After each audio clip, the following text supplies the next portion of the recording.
everyone, welcome back to my podcast, The Afterthought Knits. For those of you who are new here, my name is Thalia, and this is where I do an overly detailed show and tell about everything that I've been knitting and making recently. For everyone who watched the first episode and left a comment and were just so encouraging, thank you so much. It really feels amazing to know that other people think it's interesting to see what I've been up to, and it feels so exciting to be building a community of people who are interested in chatting about knitting and all of that kind of stuff. So I'm so happy that you're here, and I'm excited to keep on learning with you guys. I will tell you a little bit later in the episode that I picked some things up for a giveaway to say thank you for all of the support, and I'll do one as kind of a beginner kit and one for anyone who wants to make one of the projects that I made and showed in my last episode. So I hope that you're able to grab a cup of tea or coffee, or if it's absolutely sweltering out like it is where I am right now in Calgary, you get something cold like a glass of water. And you're able to sit down and have a nice little chat with me while I show you what I've made recently. So let's get into it.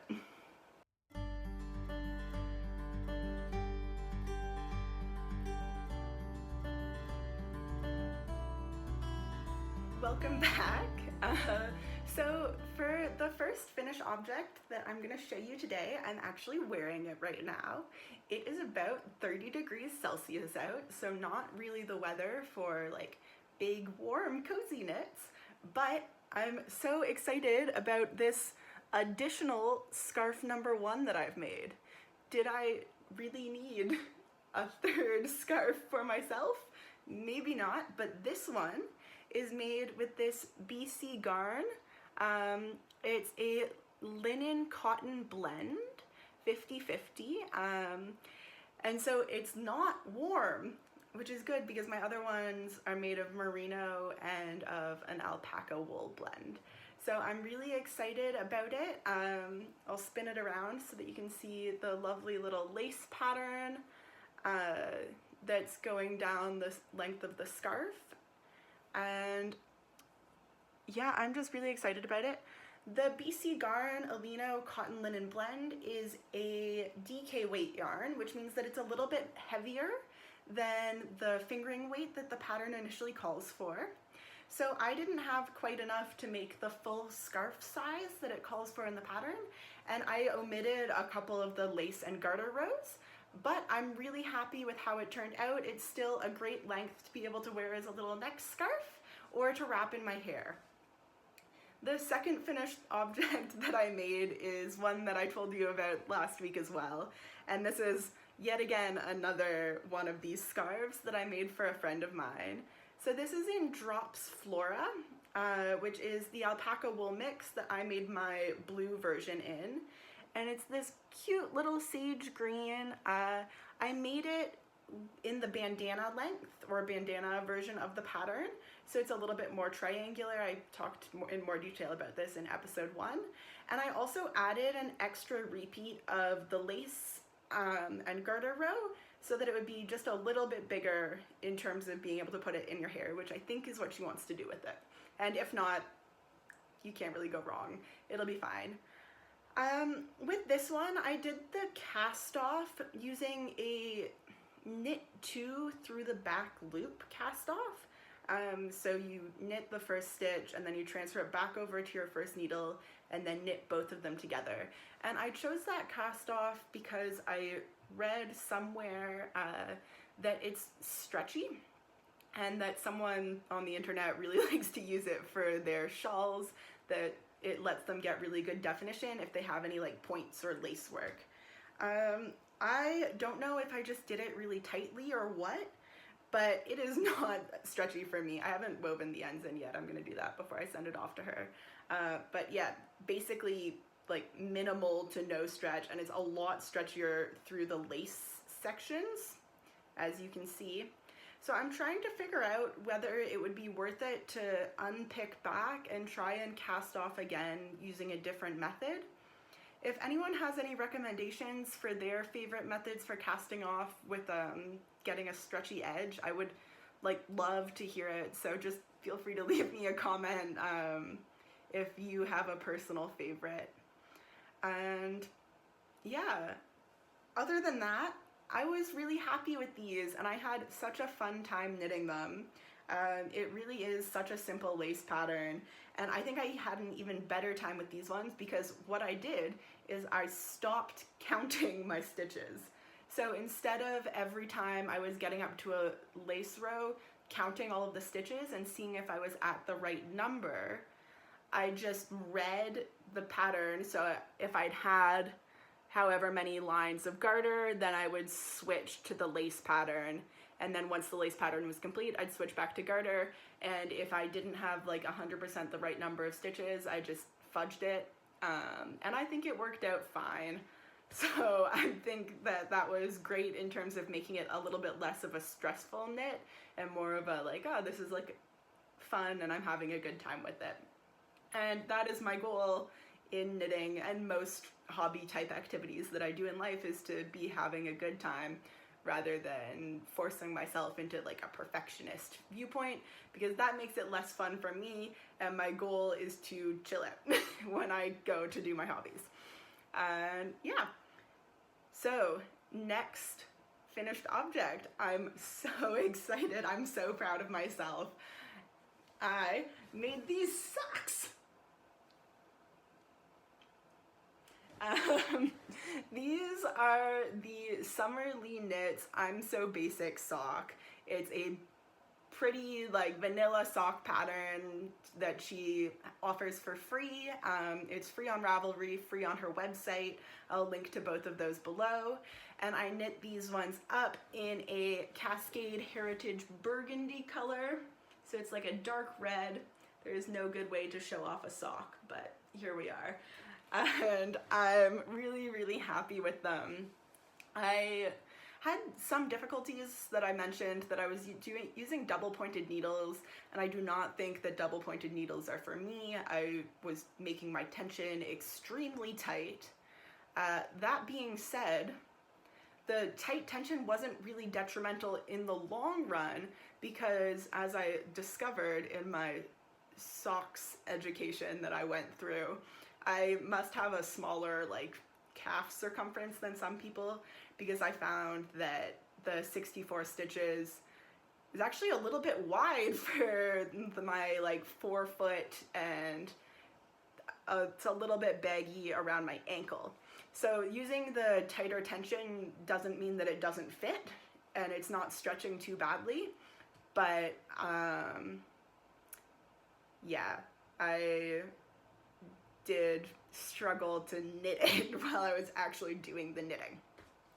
So I picked up, like I told you last week, a set of 8-inch circulars. They were Addy Turbos. They look like this. Hopefully you can see those okay. They're tiny. These ones are 3.5 millimeters, and I got them to go along with this Katia Concept Kashwool, which is partially wool, partially nylon, and it has 5% cashmere in it. It's soft, it's squishy. I don't know if I can tell that there's cashmere in it, but I don't really know if I know what cashmere feels like, so that might be part of the reason why. I have a lot of it left, as you can see. And I made a pair of socks with this, so another pair of socks will be coming. But I used the 9-inch circulars, and I made a pair of sport weight socks that I wore for my morning walk this morning, so they're a little bit rumpled. These ones I cast on 48 stitches because I found a free sport weight sock pattern on Ravelry that suggested 48 stitches for their ladies medium size. The pattern that I used is not actually a pattern, it's an I made it up pattern. So I did a 2x2 rib along the cuff, and then I knit some of the way down until I felt like I didn't want to be knitting in a circle anymore. And then I followed a tutorial. I followed 2 different tutorials, one by Roxanne and one by somebody else who I can't remember, and I'll put in the little box. And I followed the tutorial to try a German short row heel.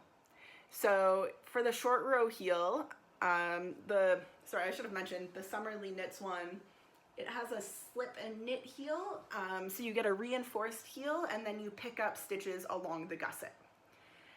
And I was having trouble with that because the edge that they use is a like slipped stitch, and then you pick up the slipped stitches, and my slipped stitches were a lot looser than my other stitches, so I was getting gaps. So I was like, okay, try something new. This is gonna be a whole new experience.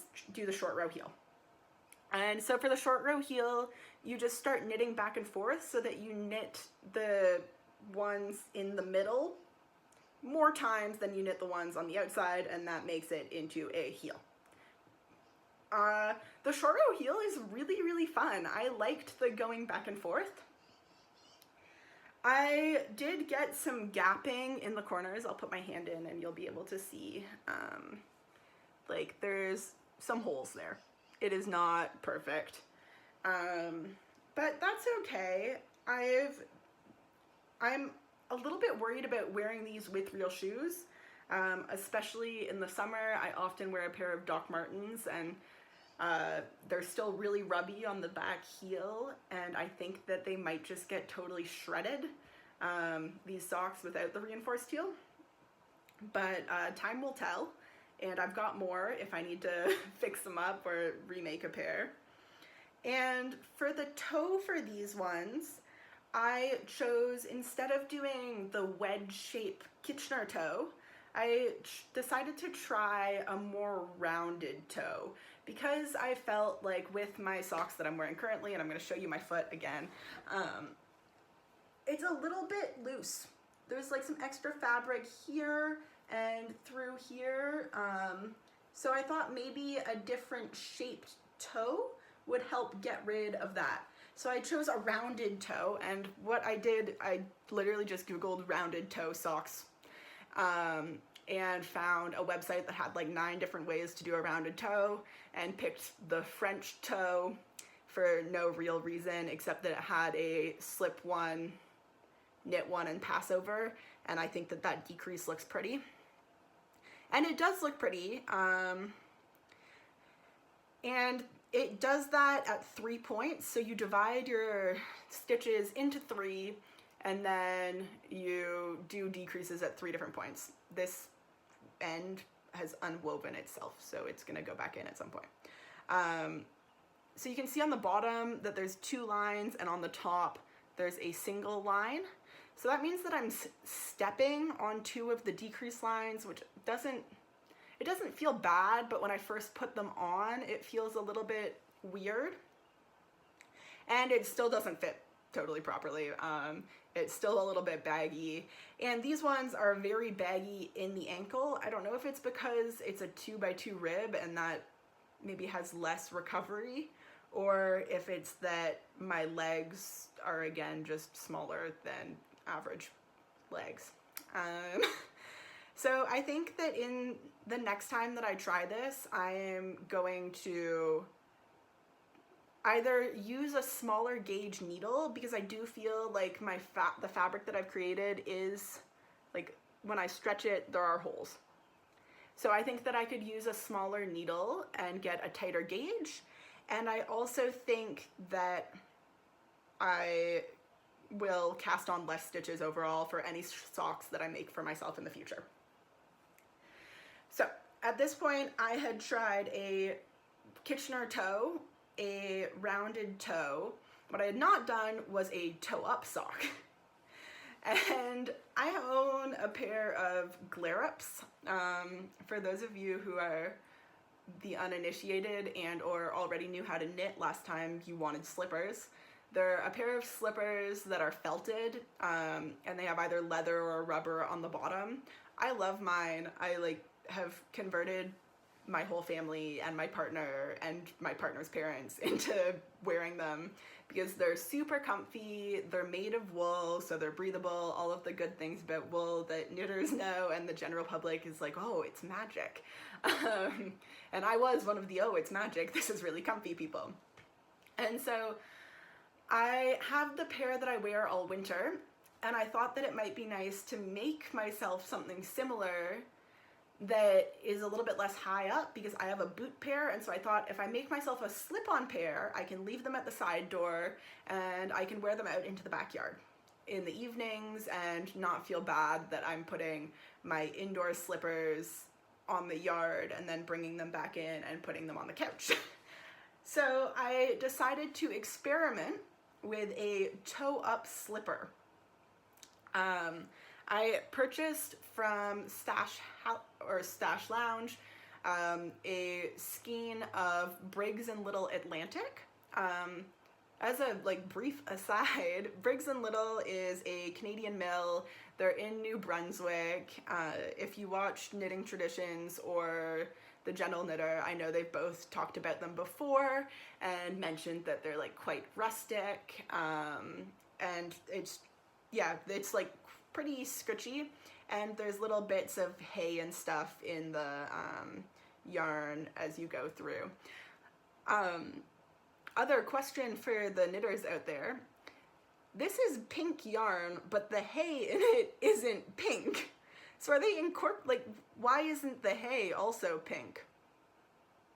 Or is it pink sheep? I'm kidding, obviously, but I was a little bit confused the first time I found some fully white hay, and I was like, I thought if you were dyeing it, the hay would dye also. Anyways, yeah, quite scratchy and toothy, and I thought great for slippers. So I cast on using Judy's Magic Cast On, which is actually magic. It is so cool. I was like, okay, I'm just wrapping this around some sticks a couple times, and then you just start knitting and it's knit stitches. Total magic. I loved it.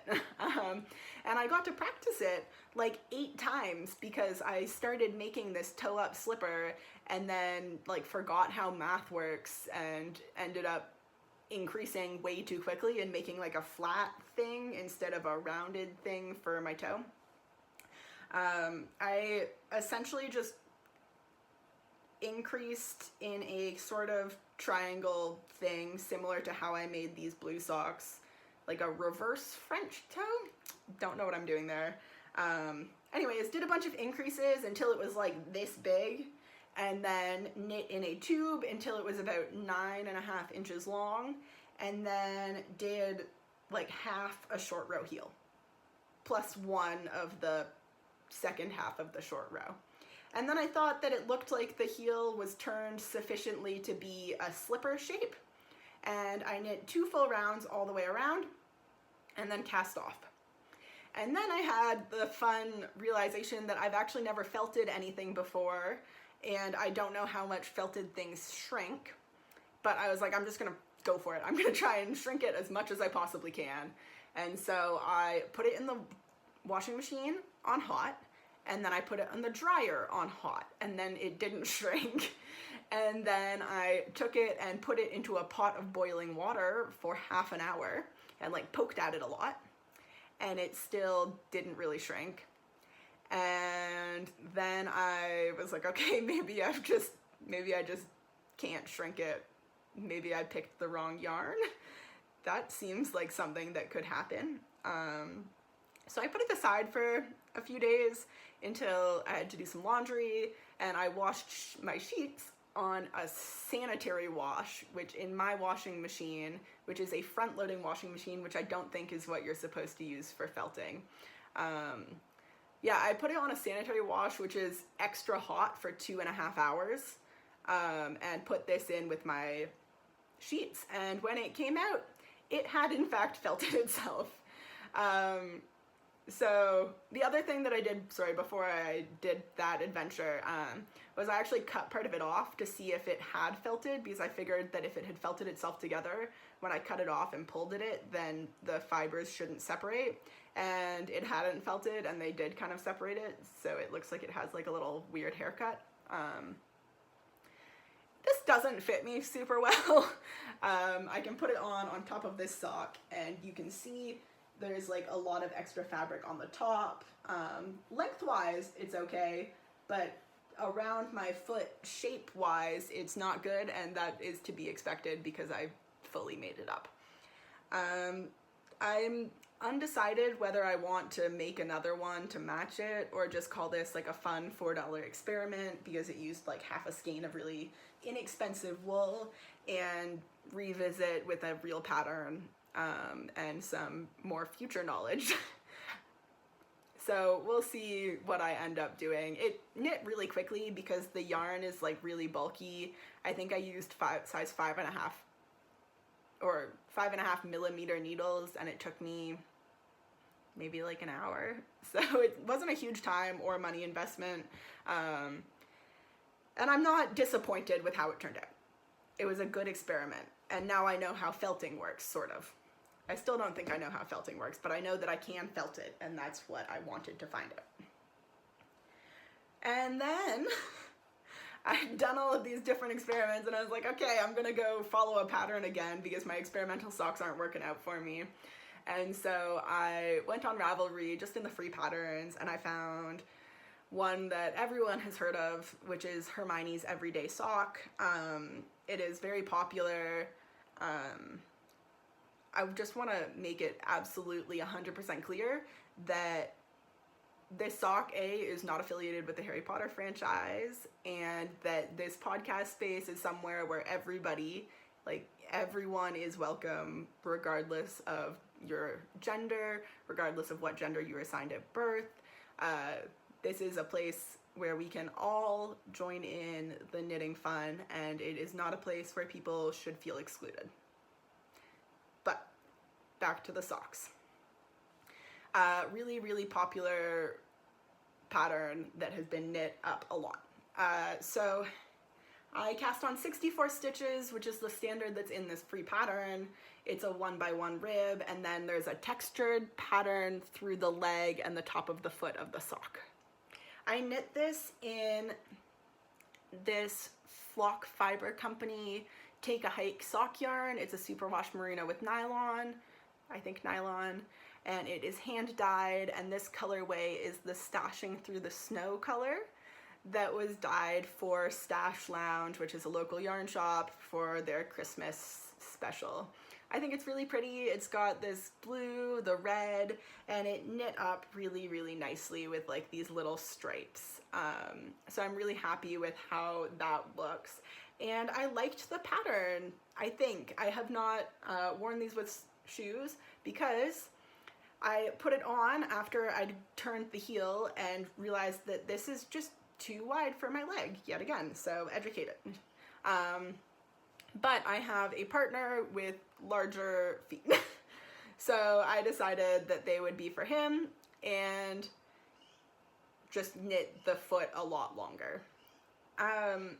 This pattern, the heel is a heel flap and gusset, and it has a garter stitch edge on the heel, which you can see I missed one and got a couple knit rows in there. So garter stitch heel, that side looks a little bit better maybe. And with a modified Eye of Partridge heel flap. I think I did this wrong. That is what my heel flap ended up looking like, which to me basically just looks like garter. I thought Eye of Partridge had bigger like circles in it, and I did not count as I was doing the heel flap, and then realized that I probably should have counted because I wasn't sure what was happening, and so I just knit for 2 inches and then decided to turn the heel at the 2-inch point. For my partner, that is not enough. For me, it's fine. And so I've now learned that. And also my partner has quite wide like ball of his foot here. So I'm gonna, in the future, add increases, I think, around the arch point so that it's just a little bit wider for his front foot area. Otherwise, I think that this is a fun little pattern. It was my first time reading a chart, and charts are awesome. I don't know why charts feel like emotionally intimidating when you look at them and you're like, there's just symbols and it's a square and it looks kind of mathy. And then I like thought that it was harder, but it's great. It's just like such a nice little visual that lets you follow along and like see where you are in the pattern. I think that I'm gonna love knitting with charts. And yeah, I'm just excited about my future of sock knitting. And speaking of, time for works in progress, because that is all that I've finished up this 2 weeks.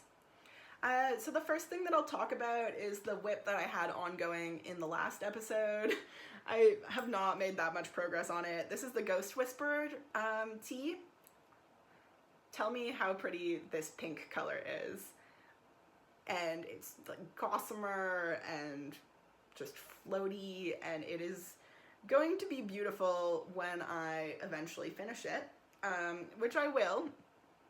But I was getting, okay, so I've divided for the front and back because it's knit from the bottom up. And during the division for front and back, you like start making your armholes. And I got to like partway through, and I was counting how many stitches I had, because I don't know if I was increasing or decreasing, but I was changing somehow. And I was like, man, this is just not the right number. Like, I'm really far off, and I don't know why. And I still don't totally know why, but I went back and looked through what I'd done, and I realized that like very early on, when I had bound off some stitches for the underarm, I dropped a stitch on one side, and I think I just, maybe that was supposed to be the first cast off stitch, and instead I've moved it over one. And now that I'm looking back at it with like not in the moment eyes, I recognize that this is like easily fixable and not that big of a deal. But like when I was looking at it right when it happened, I was like, oh crap.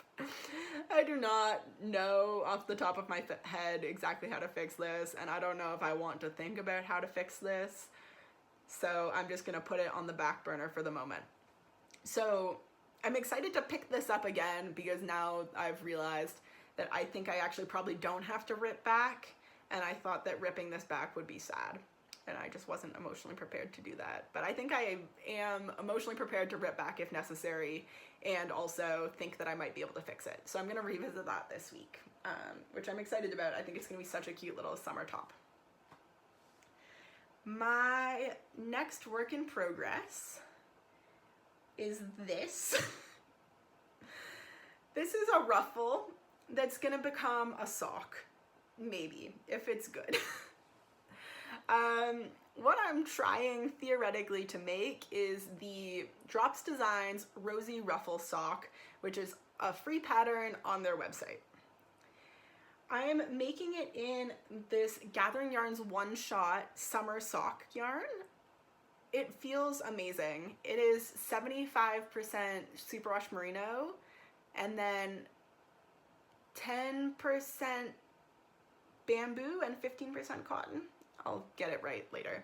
But yeah, it's not as warm as my other socks that I've made. I think it's gonna be really great for the summer, which is what I need right now. And I told you guys that I wear my Doc Martens to work a lot, and I think that this is gonna be so nice, just like peeking over the edge. I've in my head started referring to these as my lettuce socks, because it's green and ruffly, and that is essentially lettuce. But I think it's gonna be really adorable if I figure out what I've done. This is the second time that I've cast this on, and that is like commitment, because you have to cast on 198 stitches. And I decided that double pointed needles are not for me, and using a 9-inch circular is definitely for me, because I felt so fast. Oh, I should have mentioned, I used the magic loop method for these ones. I don't like it. It's fine, I get why people like it. I just still felt like I was fiddling a lot, and with the little circular ones, I did not feel like I was fiddling as much. So baby circulars, they're for me. I do have to change how I hold the everything while I knit with them. I'll do a little mini demo. So for these circulars, typically I hold my I hold like pretty up close, and then I lever the whole needle back onto my hands like that. So it's like in contact with my palms, and then I grab the yarn in this hand like this, and so it's kind of held up against what I'm knitting, and then I can just pick and go, and it's great. With these little baby guys, that's not an option because they're tiny, so I have to like really pinch them and go like this, which I'm okay with, but I get was probably uncomfortable for people in the beginning, and was a little bit uncomfortable for me in the first few rounds, but I think I caught on to it relatively quickly, and I'm quite happy with them now. Anyways, yeah, you can't cast 198 stitches of yarn held double onto a 9-inch circular needle. It is not big enough. So I had to cast on to, the first time I did it, my 9-inch circular and 2 of my double pointed needles. That went poorly. I realized after I was about an inch in that I had twisted my circle when I joined in the round, which, as you'll know, if you're making a sock, you cannot make a sock with a twisted circle because it'll just tangle itself into a knot and not be a tube. So I ripped all of that out, untangled my like meters upon meters of yarn that it takes to cast on 98 or 198 stitches, and redid it. And so this is my second cast on. The ruffle is looking okay. I have lost a stitch somewhere and I don't know where, and I don't know if you'll be able to tell, but it also feels like this half of the ruffle is longer than this half of the ruffle. Long ruffle, short ruffle. So I don't know if I put it down and then started knitting in the wrong direction. I know that that's like a really common mistake for beginners to make, and it's something that I've done previously, but I think I normally catch it, and I can't see any like hole or obvious place where that has happened. So I think what I'm gonna do is, oh yeah, that's the other thing, is that I like slipped one over here. You probably can't tell. I can tell that I've slipped one over and I don't know why. So, and I've done that in a couple spots. So yeah, I don't know what I've done. I think I'm just gonna try and run with it and rectify it this way because it's gonna be all ruffled up anyways, so I don't think you're gonna be able to spot any minor mistakes. And I'm really excited to be able to wear these into work this summer. So, do you ever have one of those weeks where it feels like everything you touch just like falls apart? It's like this went wrong, my next 2 whips also aren't working. I was in work this week, and I work in a cancer and virus research lab. I'm a master's student there, and so a lot of the things that I do is using like cells in a dish, and you have to like take care of them and keep them alive. They're kind of like more active chia pets that like if you mess up, they'll die. And yeah, I like set up an experiment and I went and looked at my cells, and my cells just were not happy and it wasn't gonna work, and all my knitting fell apart. And it's just been one of those weeks. But my partner and I are going camping this weekend. We're going to Banff National Park. So I think it's gonna be better. Anyways, that was a digression, and I'll maybe talk a little bit more about it later. But yeah, the next thing that the next thing that I wanted to make was a sweater. So I cast on a sweater, and if you follow me on Instagram, you'll have seen my saga of what I did, and I'll put a picture of it up for you. This is a top-down raglan sweater. I'm knitting it in Haynes Creek Heathers. It's a DK weight and really beautiful. This is the main color, and it's gonna have colorwork sleeves. I saw this sweater on my Instagram Explore page, And I was like, I have to have it. I don't care that I've never done color work before. I am so obsessed with it. I need it. So I think that that's the best way to kind of jump into new techniques, is just be like, I'm so excited about this that I am going to like work so hard to be able to do it. The one thing was that the pattern actually hadn't been released yet, and the picture that I saw was a call for test knitters. So I was like, you know what, I think I've done like most of the techniques that are here except for the color work, and I think I can figure it out. Like, I think I can do it. And so I messaged the person who created the pattern, and I sent her a link to my Ravelry, and I sent it to her on Instagram so she could see what I'd posted on Instagram. And said, look, I think I've got most of the techniques. I'm a super new knitter, but I'd love to try the pattern for you. If you think that I'd be able to do it, I think that I'd be able to do it. And so I'm test knitting. Wild. Yeah, so this pattern, it uses an Italian cast on, which I'd never done before. Sorry, it's getting a little weird sun-wise. There is my Italian cast on. It is beautiful. It's so squishy looking. There's no like visible knit stitch along the top. I think I'm gonna figure out if I can use an Italian cast on for my socks next time I make socks, because it looks amazing. Yeah, and so I knit the rib for the neckline. There it is. That's what it's gonna look like. And then you divide for the front and the back and the arms.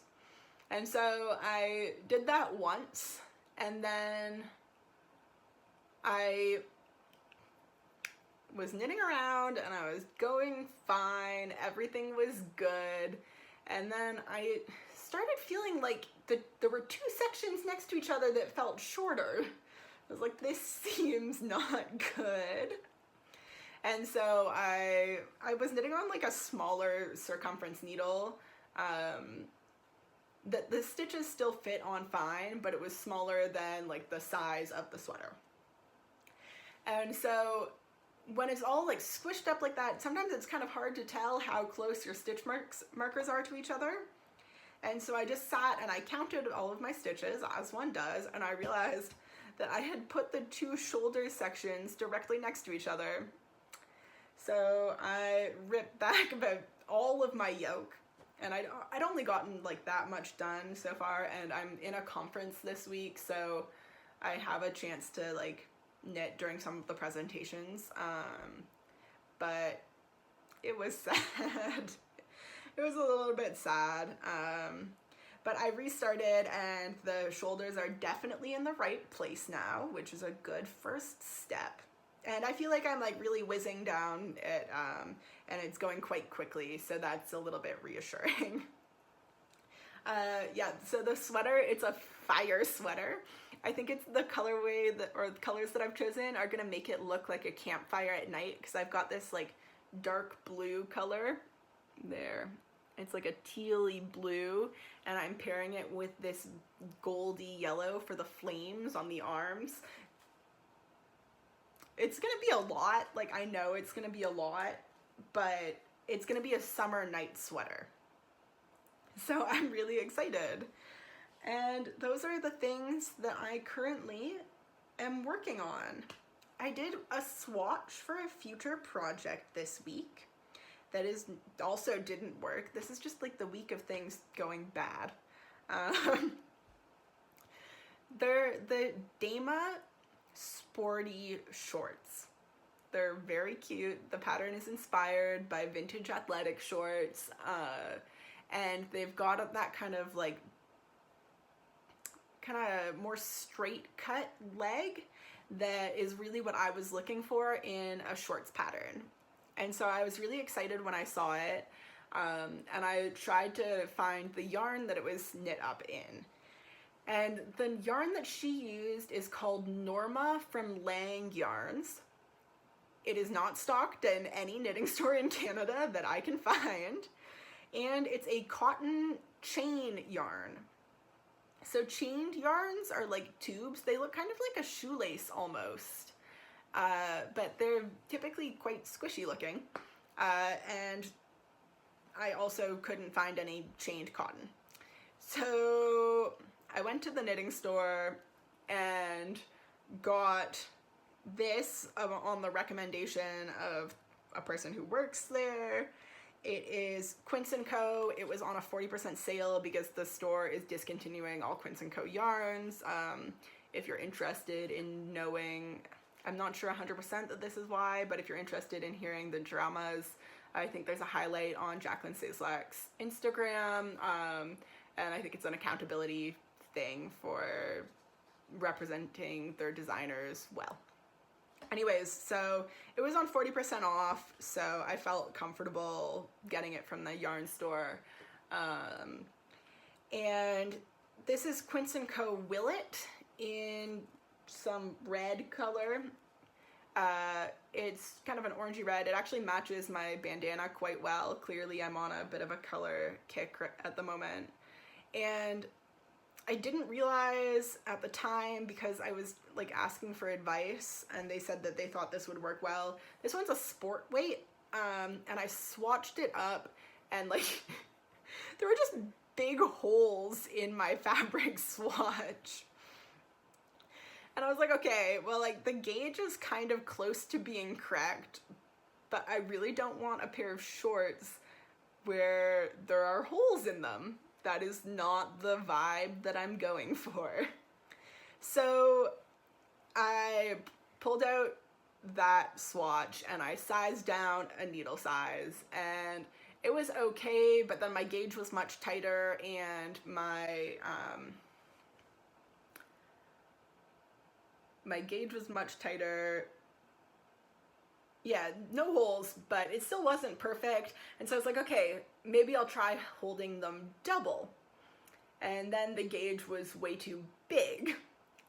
So I don't know what I'm gonna do with that. I'm not sure if I'm gonna just find the size of needles that I prefer and then try and do math on like expanding the pattern numbers to make sure that I'm making the right size, whether I'm like knitting a larger size or just trying to like fiddle with it.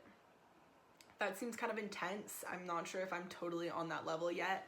So the other thing that I also got while I was there that I haven't broken into yet, but if this doesn't like work out the way I'm thinking, I think I'm going to use this. It's the Cascade Ultra Pima. It is DK weight. According to Ravelry, it has the same number of wraps per inch as the Lang Norma. And I got these because I thought that if I liked the dimensions of the pattern, that I would make it up in a moss stitch, which is kind of like bumpy looking, and that would make a cool pair of shorts. But if this doesn't go well, I'll try a swatch in this green and hope for better days ahead.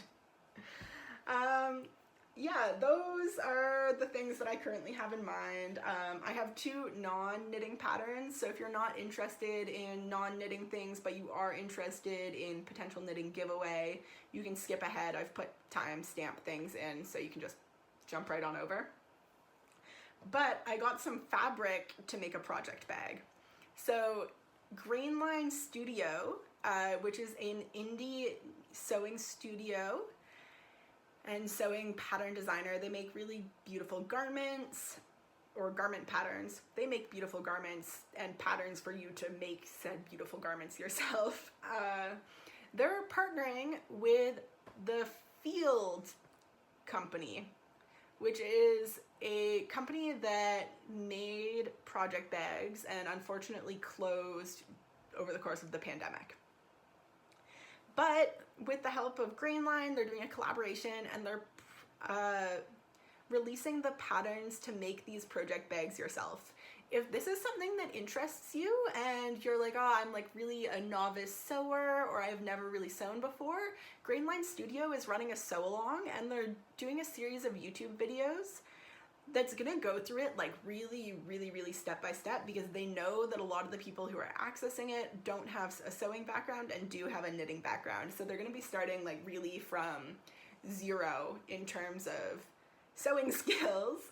So if it's something that you've been thinking, oh, I'd like to maybe pick that up, this seems like a really awesome way to get a bunch of different skills. And again, if you mess up a little bit, it does not have to fit you. So, easy first project. So I'm thinking of doing that with one of these fabrics and then maybe just like freehanding, self-drafting another project bag with the other. So this is the first one. It's Figo Fabrics. I love Figo Fabrics. They make the most adorable quilting cottons.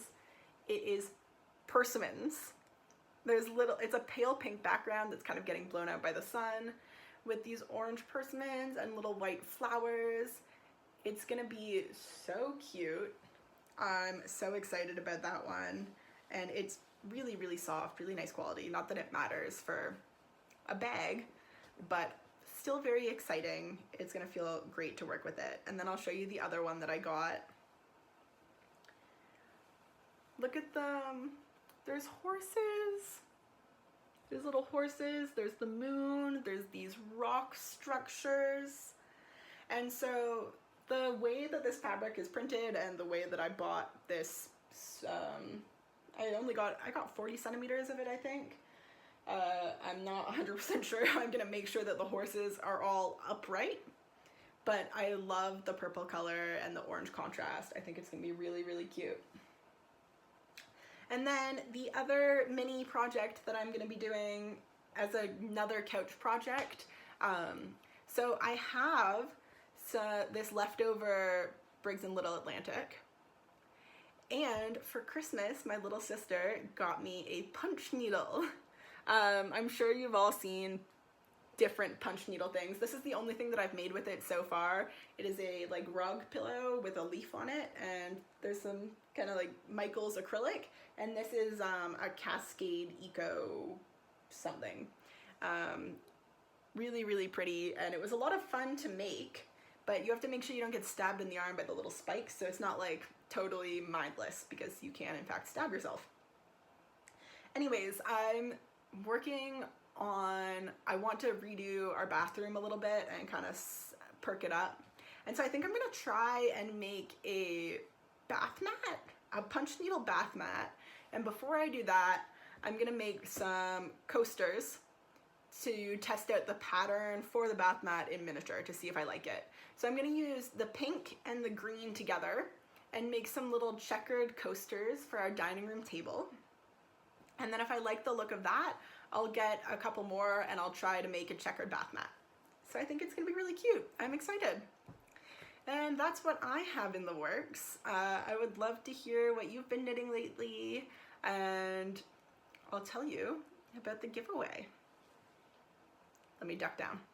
That was really not graceful, and I'm gonna cut it out. But let me show you what I got for you.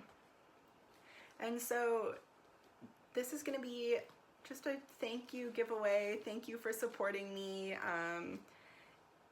And yeah, just a little thing to say thank you. I like getting things in giveaways, or at least trying to get things in giveaways. I've never actually won, but I do not have very many subscribers, so this is like prime chance to try and win something. So the first thing that I'm gonna give away is a blue Gathering Yarns one-shot in their summer sock. It's really, really gorgeous, and hopefully someone will be able to use this to make up their own pair of summertime socks. And to go along with that, I'm gonna give away a like 9-inch circular needle. If you've never tried circular or the mini circulars before, maybe this will be your opportunity to give them a shot. If you have tried them and love them, then you know that having an extra needle so that you can have 2 socks on the go really isn't detrimental to your knitting health. So I'm gonna give away one of these. It's like this little driftwood color that's not gonna focus, and there's no way it's gonna happen, but isn't that adorable? Okay, and then the next 2 are gonna be to be able to make your own scarf number 1 if you're interested. So I've got one Drops alpaca silk in a sage green. It is really, really soft, really gorgeous. It's got a little bit of fluff, so this one's a little bit of a warmer option. And one in a matching yellow Sanda's Garn tin merino superwash. so we can match with our own little scarves if you're interested, or you can use it to make whatever you want. I found a pattern for a bunny rabbit. I think a yellow bunny rabbit would be awesome. So if you're interested in winning one of those giveaways, just leave a comment below and tell me a time that you have made a mistake in your knitting because you got too excited and forgot to read the pattern, or something along those lines. I would love to hear it. And, you know, like the video, give a subscribe to the channel, and all of that typical good stuff. Like I said, am so excited that you're here, and I hope that you're excited to be here. I think I'm going to cut it off at this point, giving you all my knitty updates, and I'm gonna head outside. I love the backyard in the house that we live here in Calgary, and the people who lived here before us have planted strawberries and rhubarb and a raspberry bush and an apple tree. So we're like living the high life on the fruit front. But I'm gonna go check out the rhubarb and the strawberries and see if there's anything good, and hopefully make up something for the weekend before our camping trip. I hope that you're having a better week than I am, and it was lovely seeing you. Bye for now.